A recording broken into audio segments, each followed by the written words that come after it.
저는 응급의학 현장에서 반세기 넘게 생과 사의 갈림길을 지켜온 의사 김명철입니다.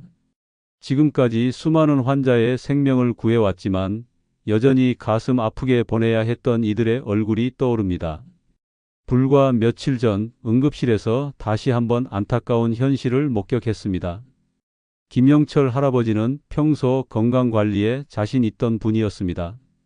아침 저녁으로 운동하고 건강검진도 빠짐없이 받으며 건강한 노후를 꿈꾸던 분이죠.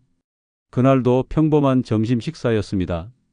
며느리가 정성스럽게 준비한 도시락을 맛있게 드셨고 식사 후 평소처럼 잠시 쉬려 했습니다. 그런데 갑자기 왼쪽 팔에 이상한 저림이 느껴졌습니다. 아, 좀 피곤하나 보다. 그렇게 대수롭지 않게 여기셨죠. 그러나 30분도 되지 않아 상황은 급변했습니다.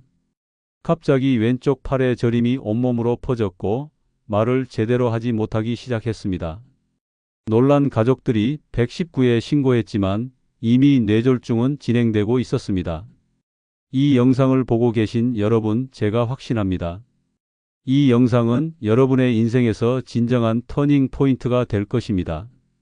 이 영상은 단순한 건강 정보가 아닙니다. 이것은 생명을 지키는 유일한 방법입니다. 지금 이 순간 여러분의 가족 중 누군가는 알지 못하는 위험에 노출되어 있을 수 있습니다. 이 영상을 다 보신다면 분명 큰 도움이 되실 겁니다. 그 짧은 시간이 당신 가족의 10년, 20년을 완전히 바꿀 수 있습니다. 의학계에 숨겨진 비밀을 최초로 공개하는 이 영상은 단 한 번의 잘못된 선택이 평생을 얼마나 처참하게 바꿀 수 있는지 증명합니다.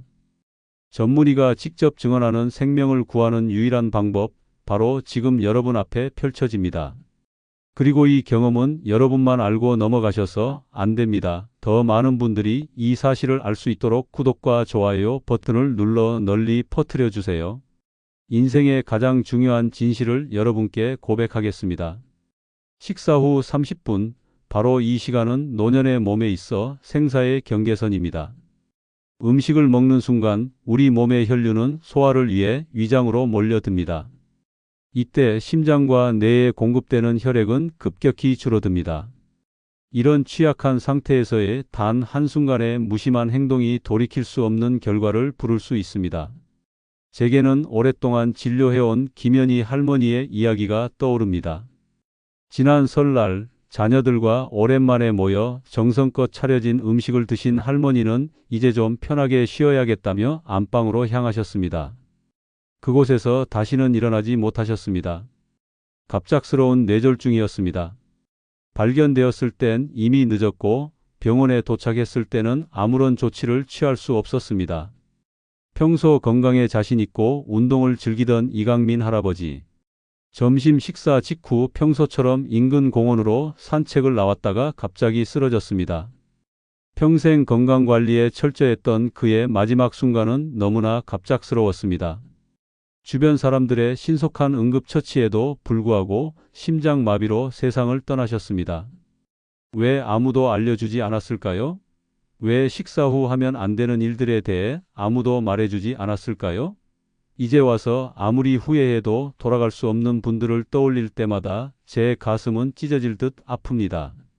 의사로서 또 한 인간으로서 저는 더 많은 사람에게 이 진실을 알리지 못했다는 죄책감을 지울 수 없었습니다.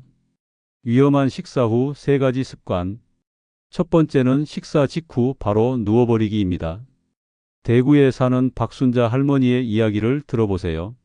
평생 점심을 먹고 나면 거실 소파에 누워 잠시 눈을 붙이곤 하셨던 분이었습니다.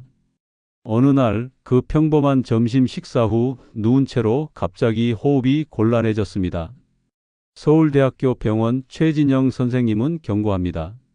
식후에 바로 누우면 위산이 식도로 역류하여 심각한 호흡기 염증을 유발할 수 있으며 특히 노년층에서는 이 위험이 더욱 심각해집니다.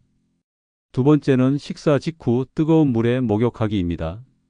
광주에 사는 정영호 할아버지의 비극적인 사례를 기억하세요. 따뜻한 물에 몸을 담그면 소화에 좋겠다는 생각으로 식사 직후 욕실에 들어갔다가 갑자기 쓰러졌습니다.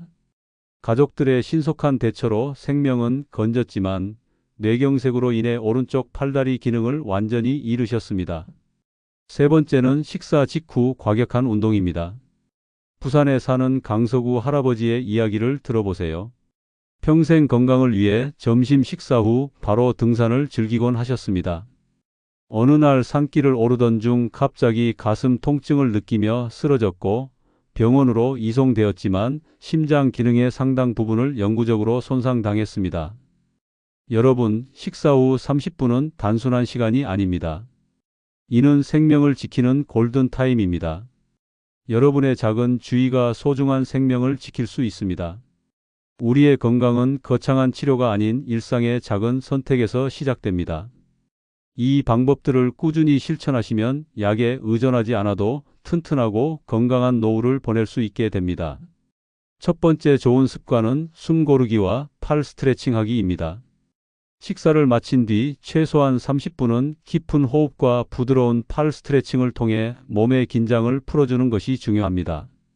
이는 단순한 운동이 아니라 내 몸과의 대화입니다. 평생 만성 피로와 어깨 통증에 시달리던 김태희 할머니는 우연히 식사 후 호흡과 스트레칭을 시작했습니다. 6개월 만에 놀라운 변화가 찾아왔습니다.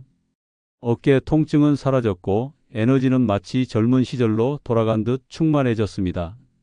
내 몸을 처음으로 제대로 대해주는 것 같아요.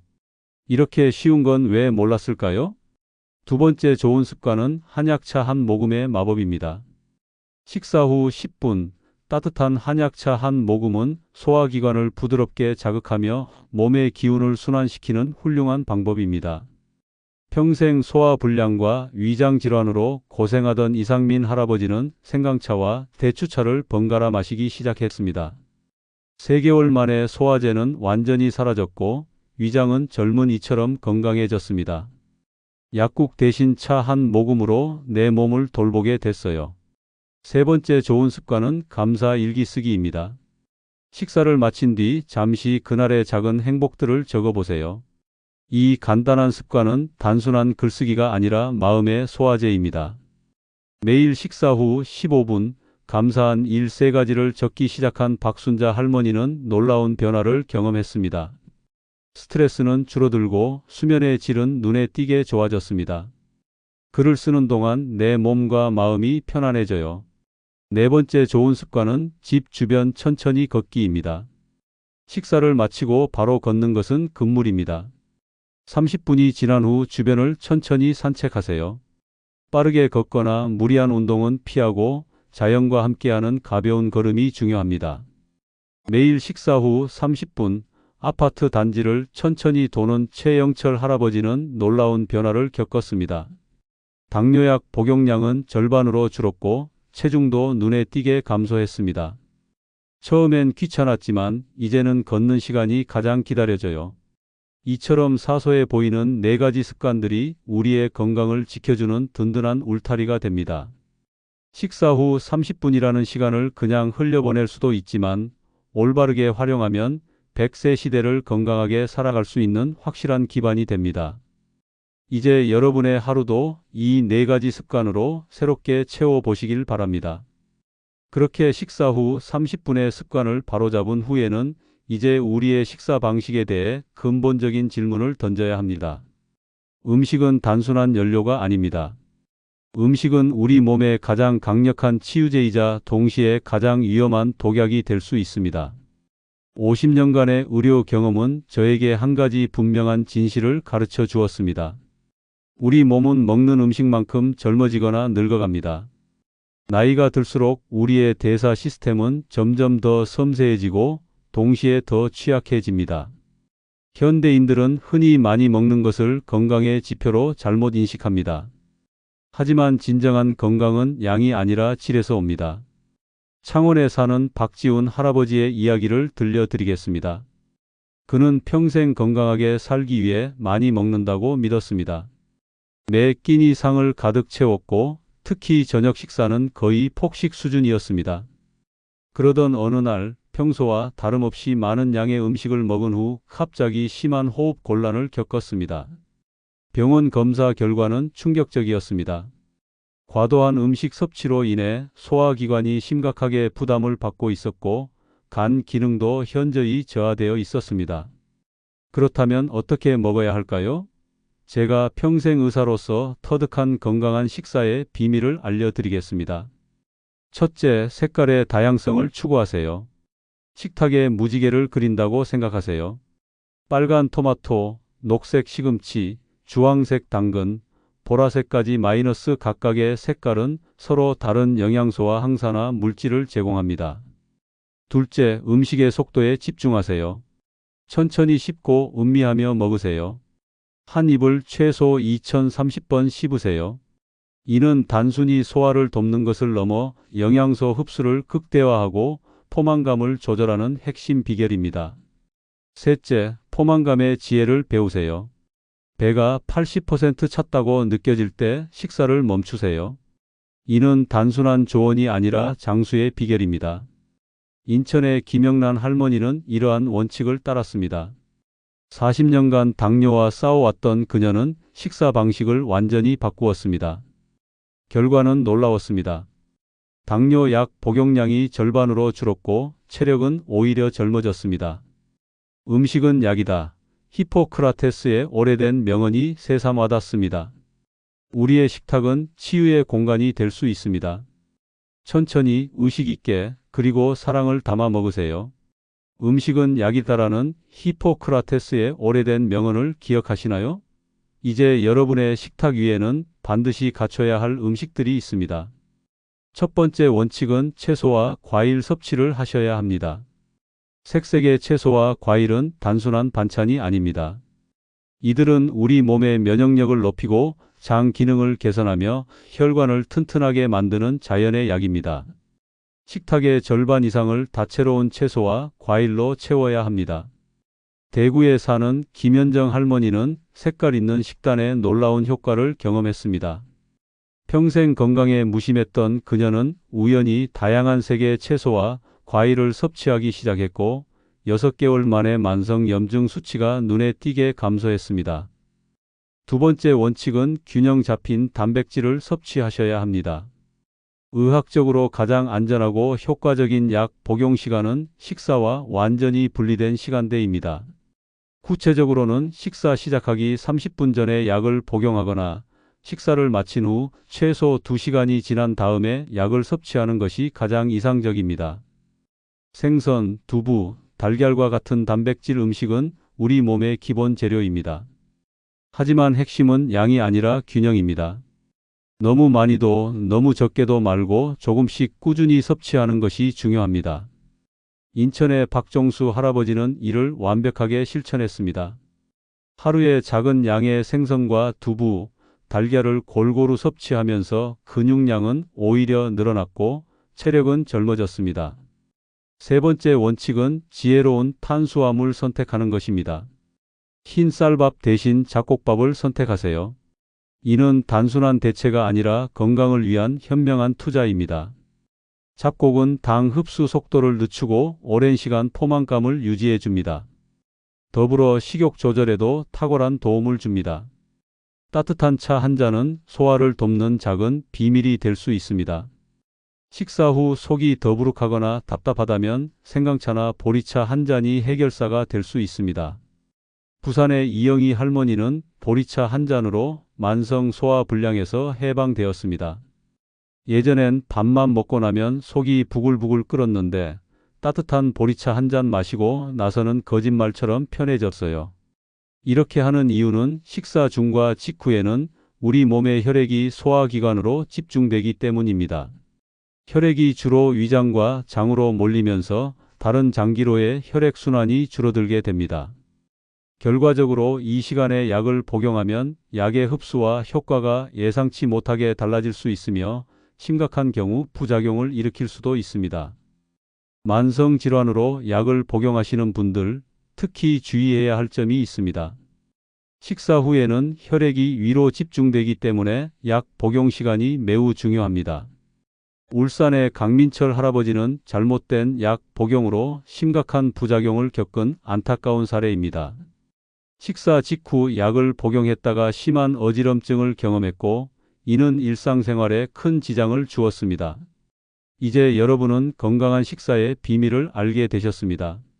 식탁은 더 이상 단순한 식사 공간이 아닙니다. 그것은 생명을 치유하는 신성한 공간입니다.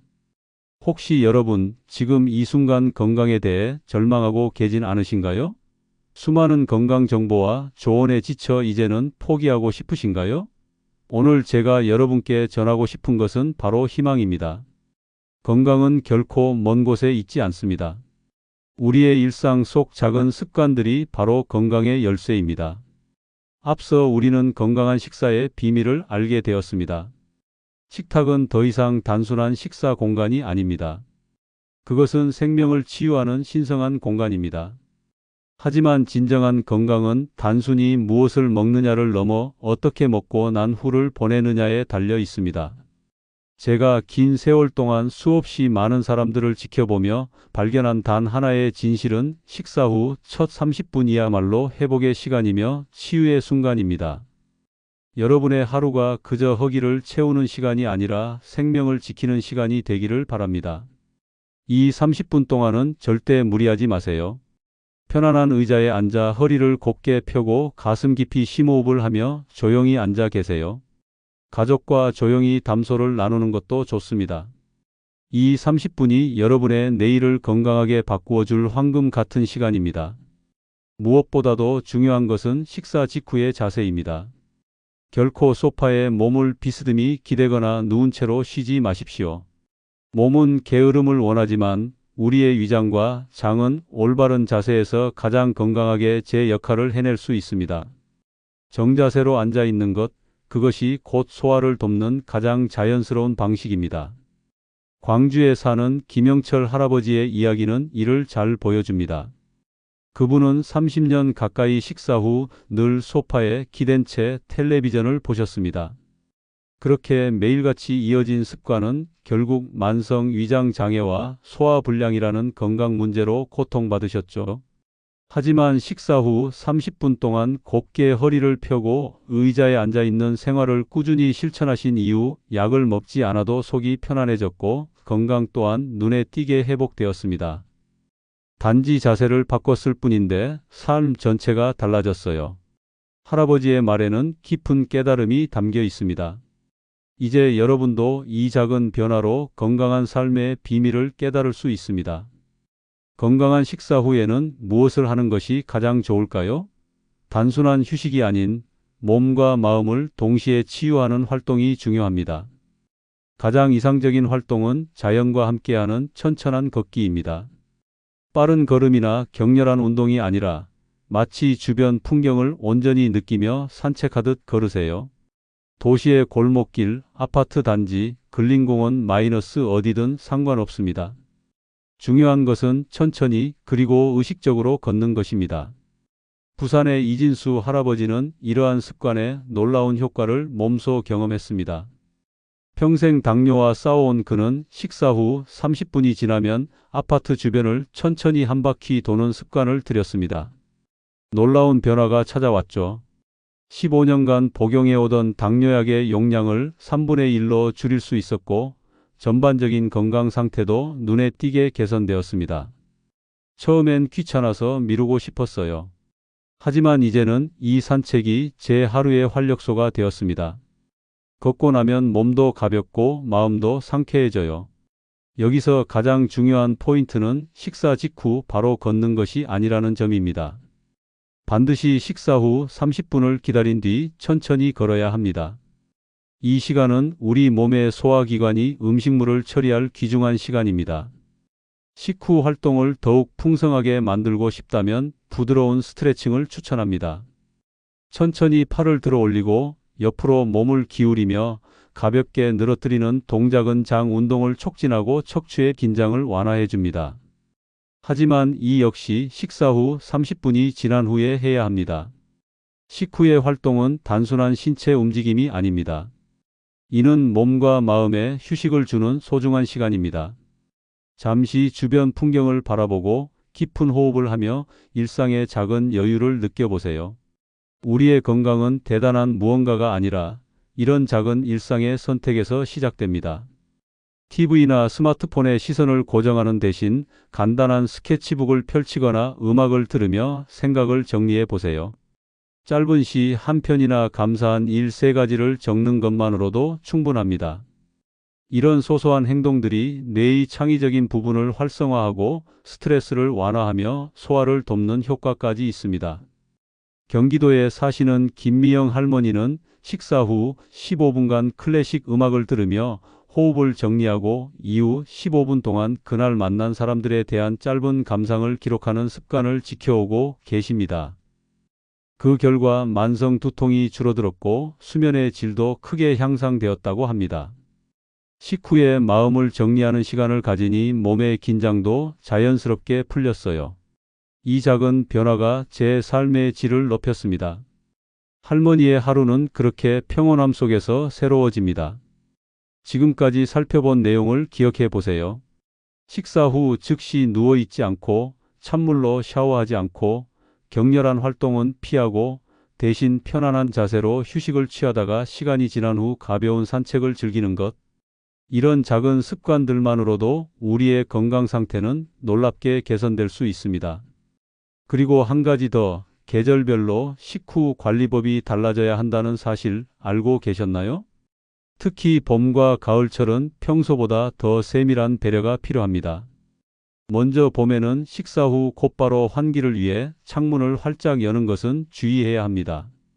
갑작스러운 꽃가루나 황사는 호흡기를 자극하며 소화 과정에 부정적 영향을 미치고 알레르기 반응을 일으킬 수 있습니다.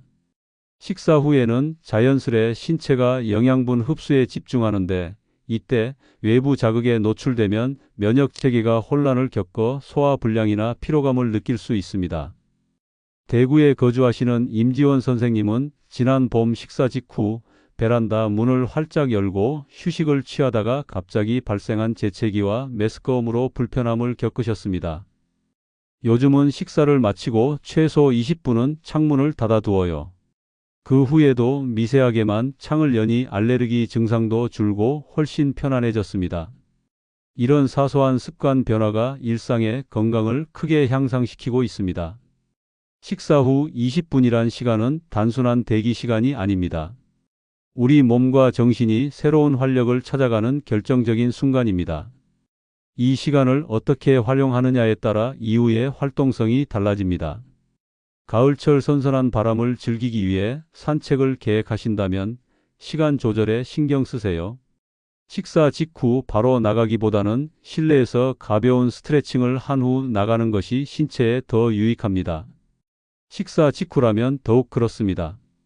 특히 봄에는 시원한 과일 주스를 즉시 마시고 싶은 충동이 크지만 잠시 미루는 것이 좋습니다. 과일의 산성 성분은 식후 위산과 만나 소화 불편을 초래할 수 있습니다. 대신 따뜻한 허브티 한 잔이나 생강차 한 잔을 천천히 음미하는 것이 위장 기능을 도와주고 소화를 촉진합니다. 가을철엔 또 다른 신경 써야 할 부분이 있습니다. 따뜻한 실내에서 식사를 마친 후 갑자기 건조하고 선선한 외부 환경에 노출되는 것은 상당히 위험할 수 있습니다. 이때 급격한 습도와 온도 변화는 기관지를 자극하여 호흡기 문제를 일으키고 심한 경우 알레르기 반응이나 천식 발작까지 유발할 수 있습니다. 인천에 사시는 박민준 선생님은 실제로 그런 경험을 하셨습니다. 지난 가을 저녁 식사 직후 낙엽을 치우러 마당으로 나갔다가 갑작스러운 기침과 호흡 곤란으로 당황하셨던 겁니다.